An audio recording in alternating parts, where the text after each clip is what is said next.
Namaskar viewers. Hello and welcome to Sansad TV. I am Tina Jha. In Perspective today, we will talk about integrated theatre commands. India's first Chief of Defence Staff, late General Bipin Rawat, was instrumental in laying down the foundation for joint theatre commands in India. His successor, Lieutenant General Anil Chauhan, has now spelt it as his priority area. In his maiden communication with the three defence forces, the new CDS asked the Army, the Navy and the Air Force to make a move ahead towards the creation of integrated theatre commands. The idea behind the theatre command system is to bring synergic coordination between the three wings of the armed forces, at the same time streamline costs, have a leaner fighting force with optimal utilization of resources. It is a concept that has its origins in the First World War, but became much more prominent during the Second one, with battles being fought across continents. Today, almost all major countries like China, Russia, the United States, the UK, as well as France, work on a theatre command concept. So what is the kind of theatre command system India is working towards that will help us meet the current as well as future challenges? What are the concerns and challenges towards this reorganizing and restructuring process and the way ahead? All this and much more on the show today with an illustrious panel of guests joining me. So let me first introduce them to you. Pleased to welcome with me in the studio Vice Admiral Shekhar Sinha, retired. He's former head of India's Western Naval Command and also has served as the Chief of Integrated Defence Staff. Admiral, thank you for your time. Welcome to Sansad TV. Thank you. And joining us virtually is Air Vice Marshal Sunil Narotkar, retired. He's a defence expert. And Lieutenant General Vinod Bhatia, retired, former Director General of Military Operations, the Indian Army. General Bhatia, thank you for your time. Welcome to Sansad TV. In fact, General Bhatia, let me begin the program today with you by asking you first about the kind of theatre command model that India is working towards. So for the basic understanding for our viewers, how different is it from countries like the US, like China, for example? We have studied the models of other nations, especially the US and Chinese models, because Chinese models started in 2015 and they completed 2020. But the theatre command model which India should have is Indian in context, Indian in culture, and it is the Indian security concerns which it addresses. Today, if we see India is a responsible, resurgent nation, we are a regional power, we are a global leader, and the military is a very essential part of the comprehensive national power. So that is where we're going to stand in concert with the national aspirations and the national interests. And for that, today's theatres are a must, theatres are imperative, and we're going to look ahead at the future warfare, the new age warfare, which will be different from what we've seen. It will be multi-domain, multi-dimensional, and that is where I think the Indian concept of theatres is what General Rawat had propagated, and what I think General Chauhan going to carry forward, and the directions flow from the political directions.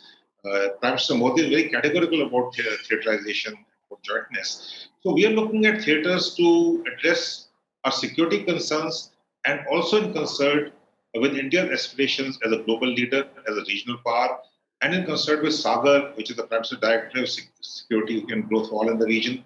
So this is all-encompassing. It's not that it is just war fighting. It is more of deterrence, more of security, more of growth, and also to protect and project India's national interests within the region and outside the region.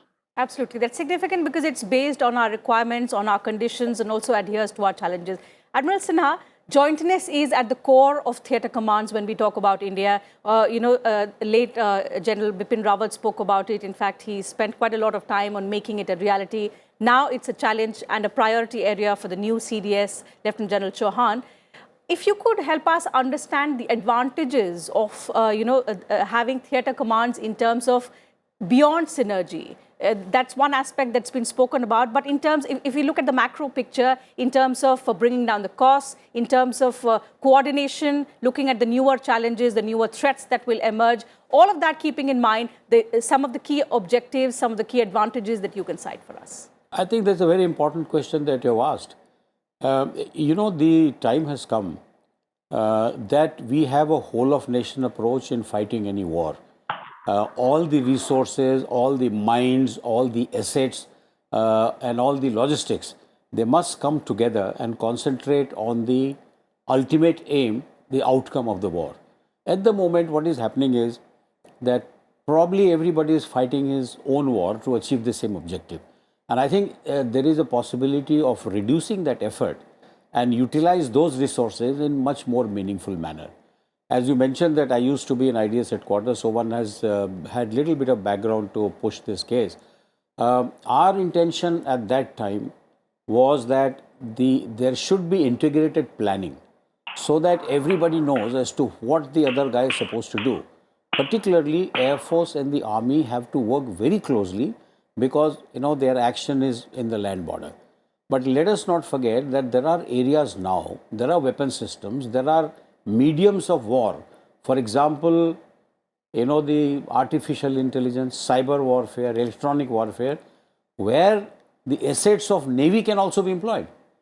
You saw in Galwan, the Indian Navy's P-8I aircraft was being used for electronic surveillance on the border.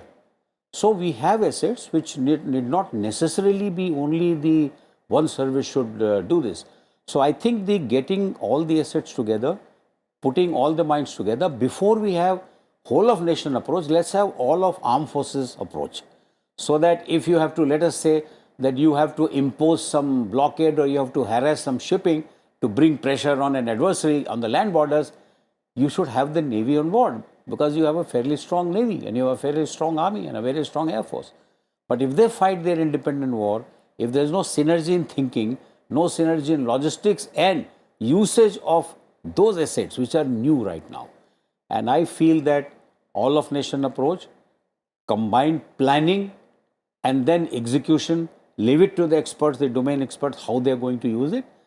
They help the commander, the theatre commander, whichever theatre, to achieve an objective which is the national aim. So I would put it in that manner.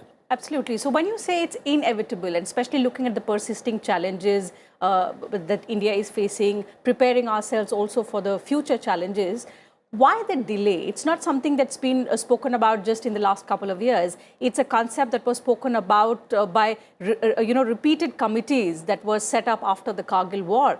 In 2022, still we are discussing the concept and the implementation. What has led to this kind of delay that even General Rawat, who put a lot of effort in making it happen, could not succeed in doing? Tina, it's like this. When you have independent ways of fighting, then everybody has its own ethos of their own service, their regiments, the squadrons and the ships and what have you. But now, the differences that they occur, it is because not able to negotiate those changes and how quickly we can do it, and therefore those things have taken such a long time. By imposing that you do it tomorrow, we might end up, making a sort of hodgepodge, half-hearted effort, which may not be what we wanted. And therefore, it is better, it should suit our requirement. If you see the nature of warfare, it has been changing over the last 10, 15, 20 years. Every time we make a model, you will find some other revolution in military affairs, that famous word. That will happen. And there, where you find that, okay, oh, now, yes, I can use the naval asset on land border. Maybe we can use the Air Force in the islands. Maybe we can send the army battalions into the islands because the threat is becoming more. So realization of those joint warfare has also taken a fair amount of time. At least now the acquisition has become, by and large, it is seen by all three services. It is handled by the IDS headquarters. You have committees where the members of all the services and the MOD sit. So I think that, I think everything has a time. And I think India was supposed to take that much, and it has taken that time. It took 2 CDS. Unfortunately, we lost General Rawat. But I'm sure that, had he been around, it would have made even further progress. And I can say very safely, being a person in the Navy, that the most low-hanging fruit, as it is called, is the Maritime Theatre Command, which can be made at a very short notice.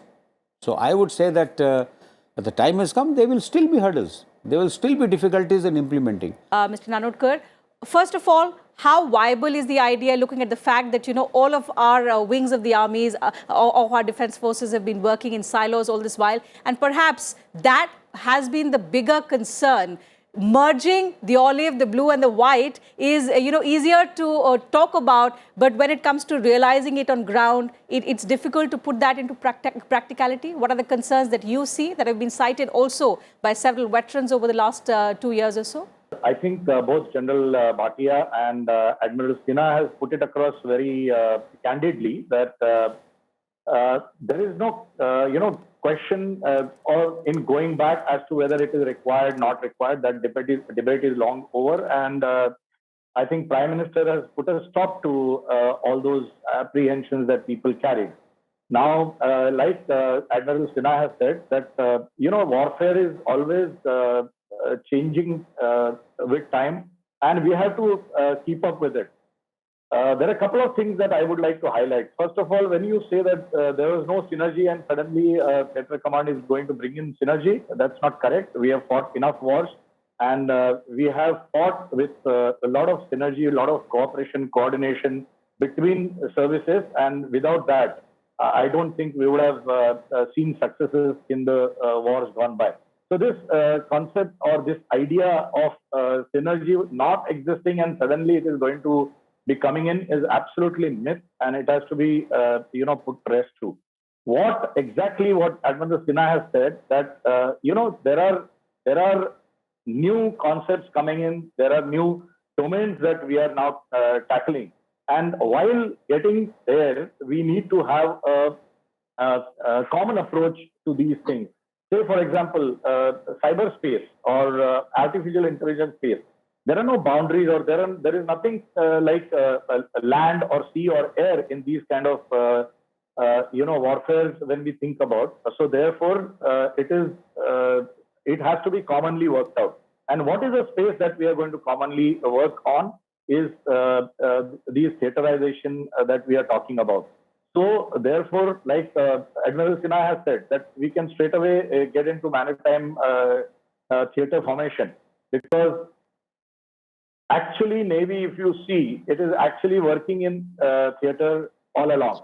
Western theater and Eastern theater, that is, they call it seaboard, Western seaboard and Eastern seaboard. They've already been working. Now we have to put it together and see how the existing assets of land, air and sea are going to be put together for giving operational edge within that theater to whosoever is handling that theater.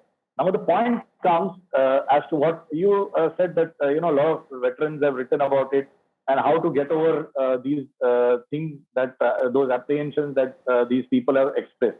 Now, the very fact that these veterans have gone through various wars, and they have also gone through the process of procurement, asset allocations, and stuff like this. So therefore, what they write, we have to also take those points into consideration. Certainly. For example, when we form theatres, what is going to be the central agency that is going to control wherever the assets are marginal, whether the assets are limited? So how these things are going to get distributed? Who is going to control these assets? How this control is going to be exercised when we do theaterization? And how the theatre commander is going to be allotted this scarce asset. For example, take a case of Navy. We don't have those many ships to spread over both the theatres. Take a case of Air Force, say air-to-air refueler. Air-to-air refuelers are used by Air Force elements as well as naval elements. How the distribution of these assets is going to take place, all these things have to be controlled by some central agency, because we don't have adequate assets. Now you imagine we have come down to 30 squadrons. How these 30 squadrons are going to be distributed to all the theatres that we are talking about? All these points have to be actioned by centrally by some agency, and that is why, like Admiral Sinha has said, and General Vinod Bhatia has said, that we have to look into all these things. That's true, Therefore, it and is these taking are time. concerns which, these are valid concerns which veterans have pointed out, and of which, there is some kind of clarity needed, answers are needed to these concerns and questions that are being raised. General Bhatia, concerns have been also raised about the fact that even though this kind of concept is going to make planning, deployment, synchronization of armed forces much easier, but in areas, particularly looking at our current scenario, in areas where we face a collusive threat from both Pakistan and China, perhaps coordinated operations, sharing of resources may prove to be difficult, and it could also be detrimental. Do you agree? How valid is this concern? No, and I think it's the other way around. As said by both my co-panelists, it is the resources, we got to optimize that. We got to optimize everything. The defense budget is limited. We have national, competing at national level. So how do we do that? We theaterize. We get everyone together. It is not that when it's was to distribute the resources, that the resources are given away. No, they will be optimized. It's been shifted from one theater to another theater. So deployment and employment are different things. We deploy them and we employ them in a coordinated manner, in a synergized manner, rather than in piecemeal. And no theater can say this is my resource and it will not go away. Even right now, we have different commands, and command resources are rationalized. That's the flexibility which we have. That is operational flexibility. That's strategic flexibility. So we have to theaterize to be prepared to be future ready. We got a future force.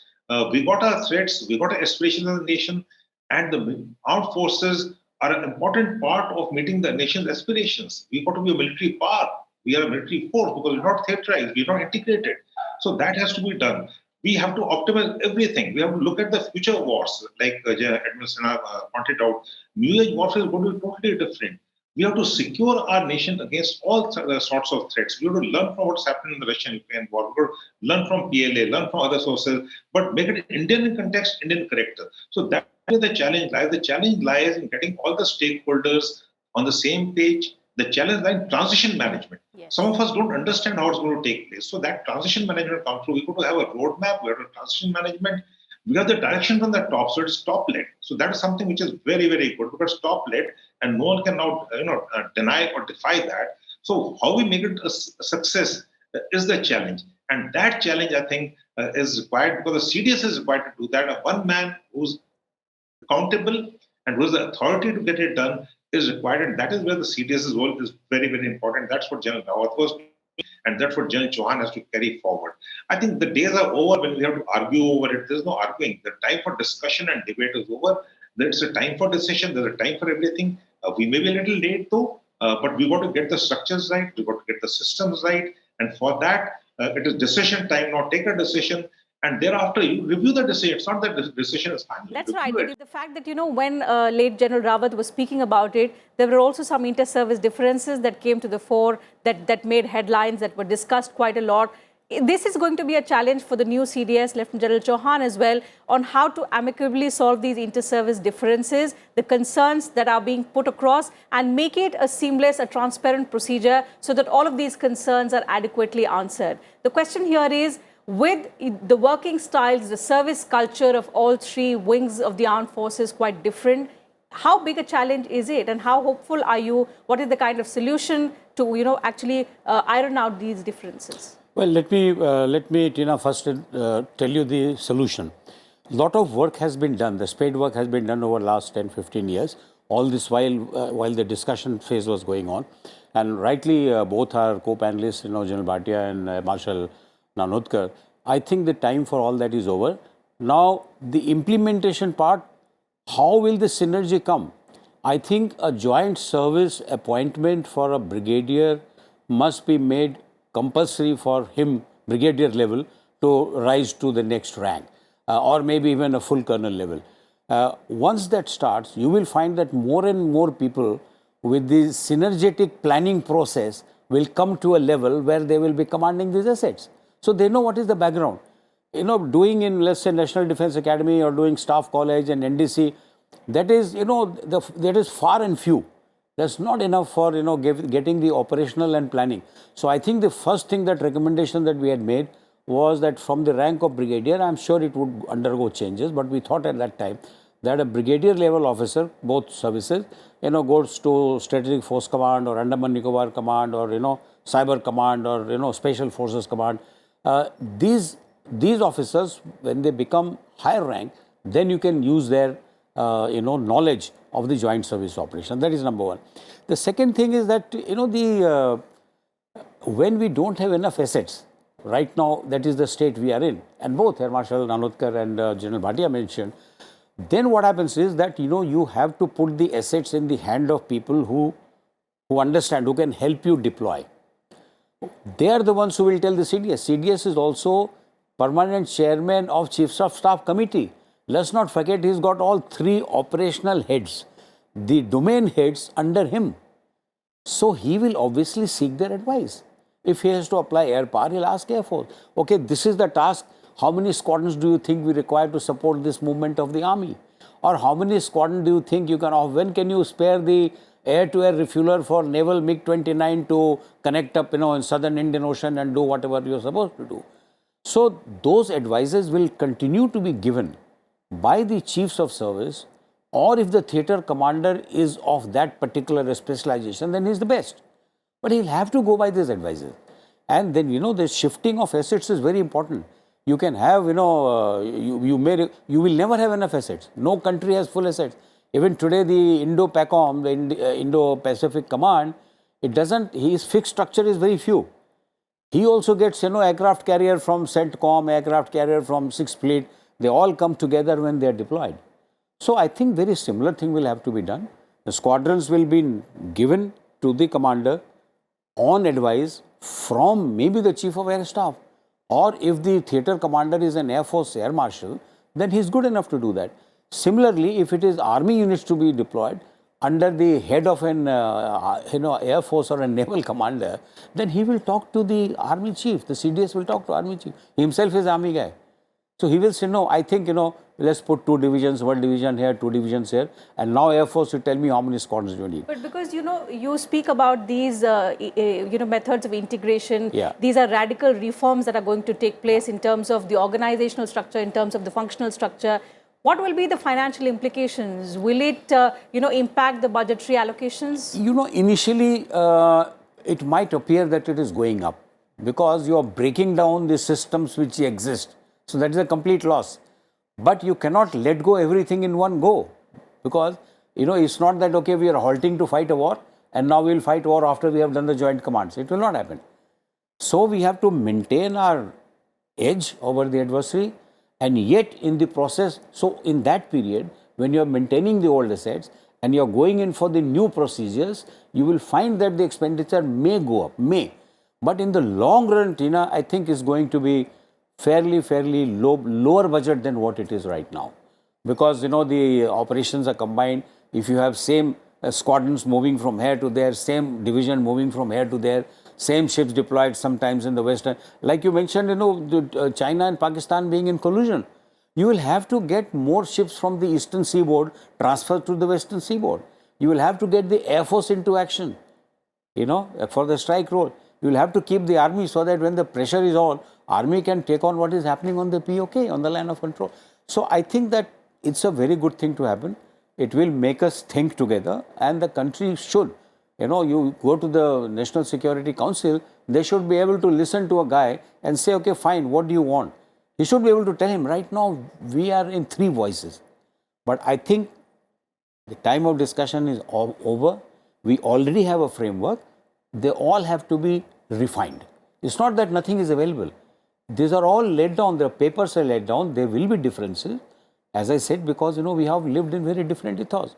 And I think it's just a matter of time. Like you look at the US armed forces, you look at the British armed forces. Initially, when they made a CDS, 2 chiefs resigned. He said, I don't agree with this. Government said, okay, fine, go home. They're running a joint command. So there will be initial hiccups, of course, and perhaps the concerns, Air Marshal Nanotkar, that have also been cited by veterans, by strategists, is the fact that we do not have a clear picture of the planned proposals, and perhaps that's why there are different interpretations of what it is going to be and the kind of changes it is going to bring about. But nevertheless, we cannot, ignore the fact that there are certain challenges which, initially the new CDS will have to take up it as a challenge in terms of streamlining, in terms of integrating the three forces. So I'll take the last word from you on what you think is the road ahead. Admiral Sinha has spelled out his perspective. How do you look at the times to come where a perfect integration, looking at the security threats and with the objective of one nation, one approach is going to take place? Yeah, thank you, Tina. Good question to end our discussion. I think, the announcement of theaterization is over. We have, I think, taken 2 years of time to do some groundwork. Within these 2 to 3 years, whatever time has lapsed, there is a lot of work that has gone on behind the scene as to what all models we need to put forward and which are workable to our environment, our threat perception. So all this work has already gone in, and there were minor, hiccups here and there where somebody thought that Air Defense Command is the most important command to begin with. But just now during our discussion, it came about that Maritime Command could be pushed forward because Air Defense Command, like the present Air Chief has said, that air defense cannot be looked at it like this, because it has an offensive element also integrated into it. So all these things have gone into study further.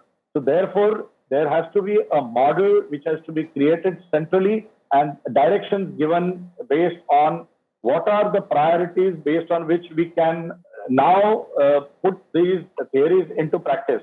For example, all the three services are doing separate training. How this training can be combined and built up to get into the theaterization. Logistics, all three services are different logistics models that are being followed. Now, how this logistics element can be put together to suit our theaterization. Okay, so training, logistics, and subsequently getting into procurement and operationalization. These are the steps that we need to go by. And to take these steps, there will be a requirement of higher budget allocation in the initial stages, that as Admiral Sinha has very rightly pointed out, that this budget allocation will have to be given to CDS to implement whatever model that we come up with. Because when we have studied various models, we also know the success stories as well as the failures. That's because right. We know that air defense commands were, formed by nations like UAE or Russia, and thereafter they disbanded them because it was not workable solution that they realized. So likewise, all the models have been studied. The pros and cons of these various models have been,